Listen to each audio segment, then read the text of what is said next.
He's the author of the best-selling Inheritance series that took readers to the world of Aragon and Alagaësia. His love of folklore and reading, not to mention homeschooling, enabled him to graduate high school at 15 and embark on an incredible literary career. He would go on to sell tens of millions of books in his series. I sat down with him recently in Washington to talk about great storytelling and his new epic fantasy novel, The Fork, the Witch, and the Worm. Here's my exclusive interview with Christopher Paolini. Christopher, welcome to the show. It has been 8 years since your last book, Inheritance. What have you been doing in the meantime? Well, thank you for having me. I didn't have a beard back then. That was one difference. Well, 8 years will do that to you. 8 years will do that. Mainly, I spent a good chunk of my life writing the Inheritance cycle, starting with Aragon in 1998, and then the last book, Inheritance, in 2011. And that took me from 15 to 27, 28. Wow. So when I finished the last book, I needed a break. Yeah. And I spent some time working on other projects, a screenplay, some short stories, and I've also been working on a massive science fiction novel full of spaceships, lasers, aliens, and explosions, and tentacles. Lots of tentacles. And that's coming out when? I don't know, but I'm just finishing up a rewrite on it, and hopefully people will get to see that before too long. Okay, I've got to ask you about the new book, and I love the cover, I love the size of this, The Fork, the Witch, and the Worm. Yes. Tell the audience where this story came from. You did not intend to continue on with the series that you'd spent the bulk of your life writing and creating. No. However, like so many readers, I fell in love with the characters in the world, and in the years since, I keep thinking about them. I'd be falling asleep, and every once in a while I'd think, I miss Aragon and Saphira. What are they up to? What are they doing? And the initial spark for this book actually came about 2 years ago. About a year ago, I had a fan tweet to me saying, hey, what is the character of Murtagh doing? And I don't know, I had too much coffee, it was late at night. And so you answered them. I answered, and I said, oh, he's fighting a bunch of enemies with a magic fork that he named Mr. Stabby. And you know, writers are strange creatures. I couldn't stop thinking about how I could actually turn that into a story. And I had a couple other ideas, and it evolved from there. And Mr. Stabby now has his own first chapter in the new book. Exactly. Give me a sense of why 3 short stories? Why didn't you devote time to continuing the series or filling in gaps in the series? And I don't know how many gaps there are, considering everything you've I mean, the books are this big. They're biblical. Because writing a story that takes 1 million words to tell, which is what the Inheritance cycle is a huge time commitment. You're looking at about a decade of your life. And some of these ideas are not large enough to support a whole story, a whole book, but they're still interesting stories in their own right. And they're all set in the world of Alagaësia. And they're all set in the world, and there's battles and dragons and all sorts of cool stuff in the book. Even if you haven't read the Inheritance cycle, you would still enjoy this book. And as a storyteller, I really challenged myself to try to tell some stories that had a beginning, a middle, and an end, and that didn't take 1 million words to actually tell. And I was very happy with how they turned out. Now, your sister Angela, who is a longtime collaborator with you on this series, I mean, she and you really mind melded, and we're going to talk a little bit about the entire family dynamic, really, that has supported not only this series, but advanced it, and you as a writer. But tell me about this relationship with your sister. She wrote the middle chapter of this book on the witch. Yes. Now, the herbalist, the traveling herbalist, see how nice I'm being with the witch, the traveling herbalist in the book is also named Angela. Yes. Your sister couldn't have been too happy becoming Fortunately, she has a good sense of humor about this, or I wouldn't be sitting here right now. And you're right, we've collaborated for years behind the scenes. I always bounce story ideas off of her. She's one of my first readers. She has an incredible mind for story, and she's a good writer in her own right, as I think people will see with this story. So having the chance here to collaborate like this was a really fun opportunity. And I have to give her credit, because it's a very difficult thing to come into someone else's world with an established character and work in that world and make the tone and the voice fit, and I think she did a really good job. So she had the initial idea for the story, and then I had the overall structure for The Fork, the Witch, and the Worm. And then you kind of put the Aragon frame around the entire, the triptych, if you will. Yes, exactly. Give me a sense of that relationship, how you all work together, because it's much more than this work. I mean, you worked for years on this enormous series, and I imagine is she collaborating with you also on The sci-fi series and the other things? Well, the sci-fi series, we actually have created a shared science fiction universe that encompasses the real world that both of us can write and tell stories in. Wow. So all this came about because we were homeschooled, and we were growing up in Montana and telling each other stories, finding ways to entertain ourselves out by the Yellowstone River with the mountains of the valley next to us. Absolutely gorgeous place to live. And we've always been a tight-knit family and always wanted to find ways to work together as a business, as a family.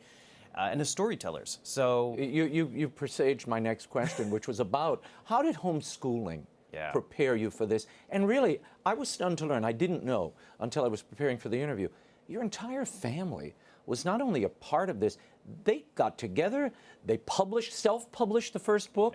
You know, I didn't see it till Random House produced it.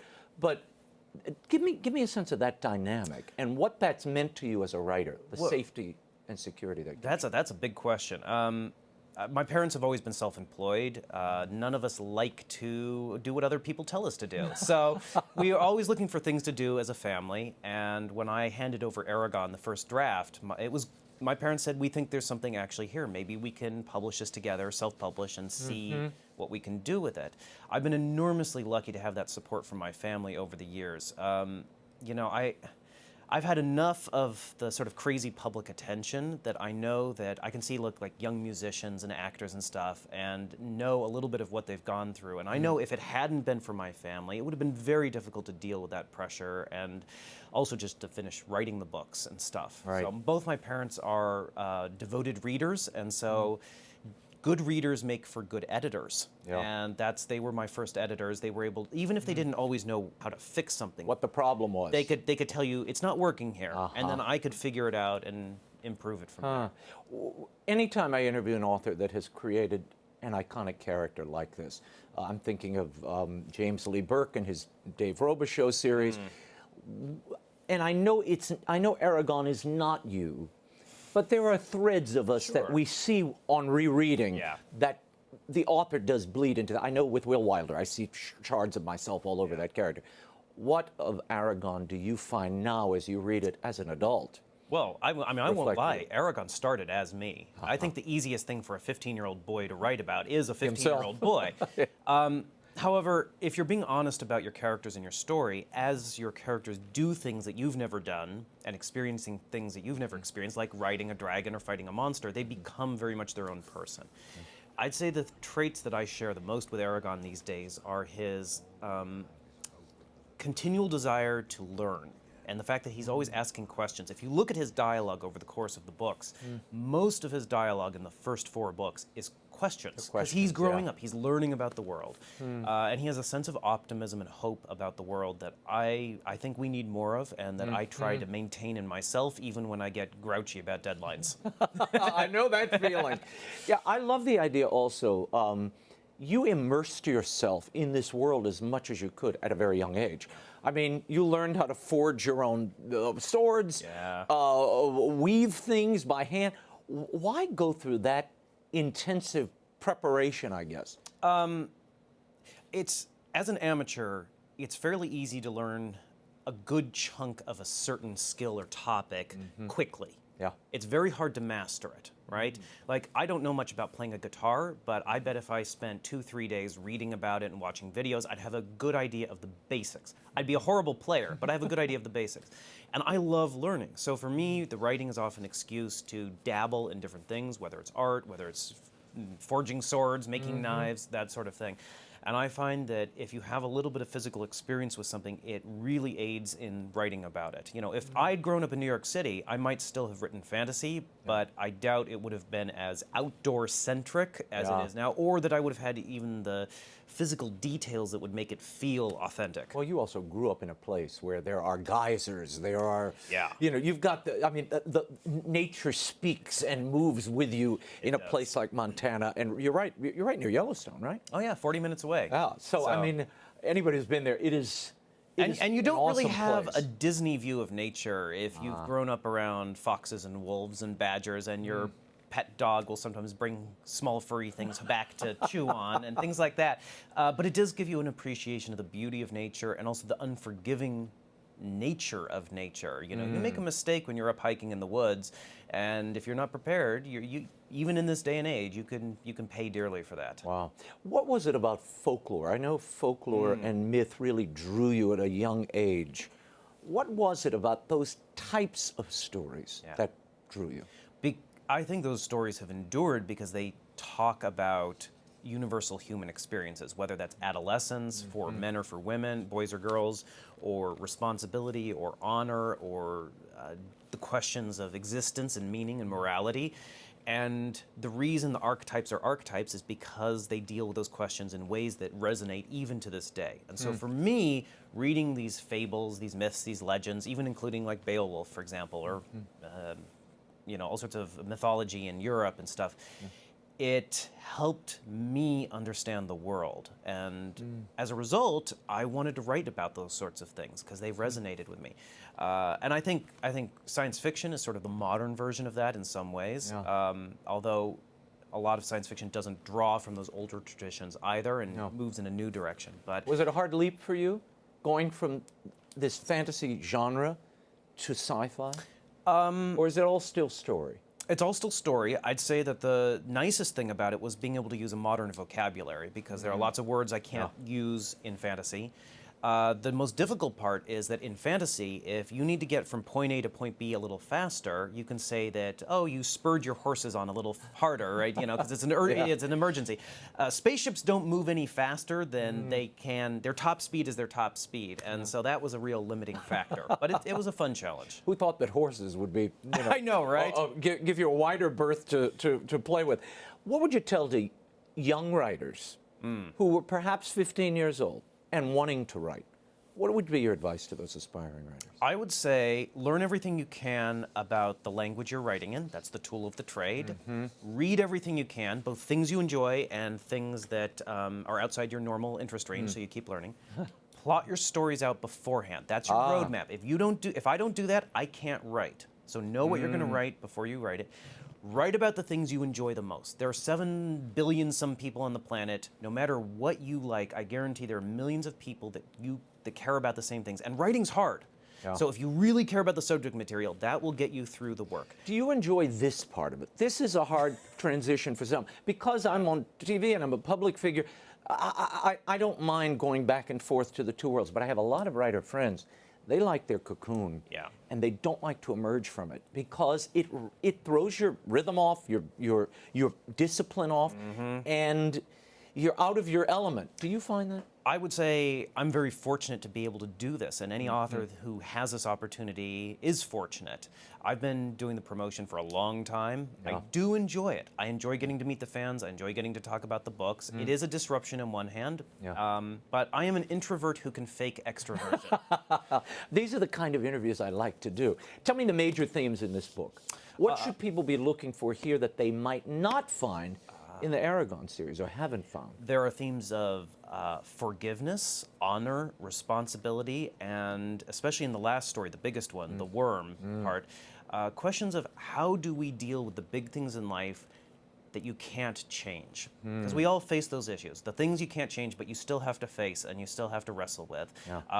All of that wrapped up with dragons and swords and magic. And well, that's what I love about fantasy. It allows us, we take a break, but we're really going deeper into life, into ourselves. Fantasy allows you to externalize what is otherwise internal. So if your character is, for example, scared of spiders, in a fantasy novel, they can encounter a spider that's as big as a house. And that's an easy example, but that's one of the things I love about fantasy. No, it's a lot of fun for the readers and for the authors. Okay, there are questions I ask every author that sits in that chair. I founded a literacy campaign called Storyented because I believe every story orients us in the world, shows us our way in some ways, and if you find your story, you'll find your way. So I'm going to ask you, your favorite children's book and why? The Wizard of Earthsea trilogy by Ursula K. Le Guin. I'm cheating. That's 3 books. I know. Well, but we get it. But for you, that's 1 book. Yes, they deal with honor, responsibility, questions of mortality, and I think she writes basically poetry as prose. And I recommend it to everyone who reads fantasy and who hasn't read it. What is your least favorite book? I choose not to answer. I love the diplomats that sit here. I get all the diplomats.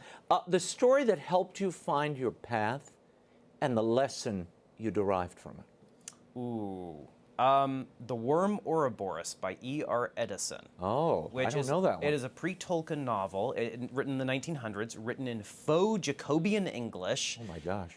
It took me 3 tries to get through the darn thing. Okay. What did you learn? I learned about the importance of beauty. Beauty of action, beauty of thought, and beauty for beauty's sake. Not necessarily as a system of morals, but as a way of approaching the world in my work and everything I do in my life. Where do you write and why? I write in Montana, I write in my office, I write at my desk or on my sofa. I listen to music while I write, and I write there because it is quiet, my family's close at home, and it nurtures my soul to be in the natural environment there. Music with lyrics or just orchestral? Usually movie soundtracks, no lyrics that I can understand.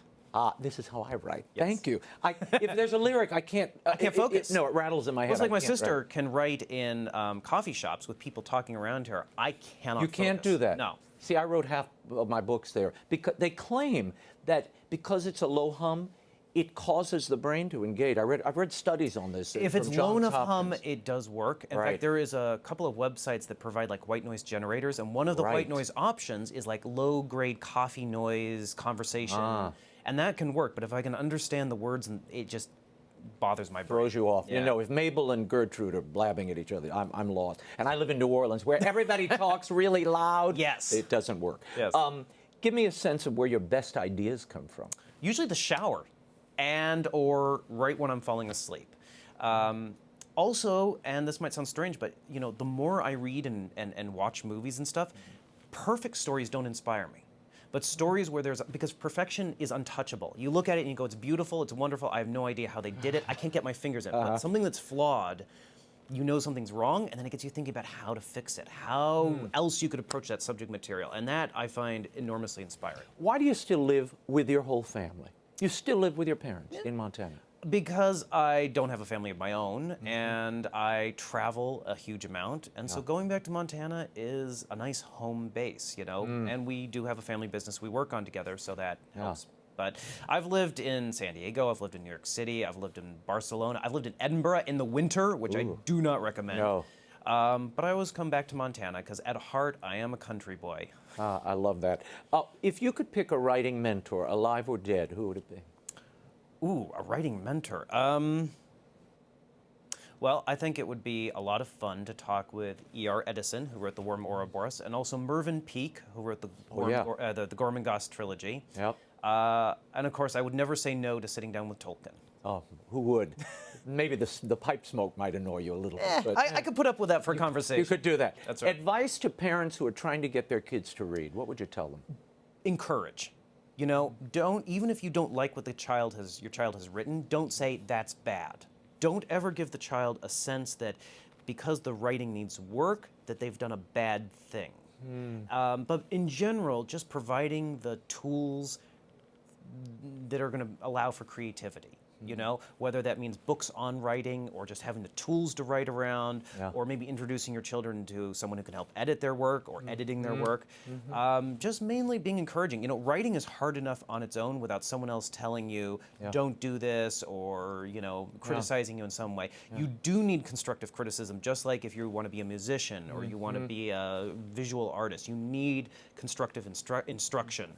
But you know, artists can be fickle things, writers can be fickle things, and very tender. And very tender. So it is a balancing act. And as you get more experience, you get tougher. Someone can come to me and give me the most direct, harshest, brutal criticism now in my writing, and I'm like, yes, thank you, I can get better. I needed that. But if you did that to me 15, 20 years ago, it would have been very hard to deal with. If you could write anything else, what would it be? Everything. I have so many stories I want to tell. Science fiction, romance, historical novel, thriller, I just need more time. Time is the limiting factor. And I'm a fast writer, believe it or not, but it is the limiting factor. Can you only do one thing at a time? Do you only write one book at a time? You can't put your head in. Well, Forkwitch Worm was written while I was working on my science fiction novel, but while working on Forkwitch Worm, I stopped all work on the sci-fi novel. So I have a one-track mind. It works very well on one track, but I can't multitask. Christopher, thank you so much for the time. The Fork, the Witch, and the Worm. It's My such pleasure. a fantastic read. Thank you for being here. Thank you. For your candor. Visit paolini.net for all the details of Christopher's tour.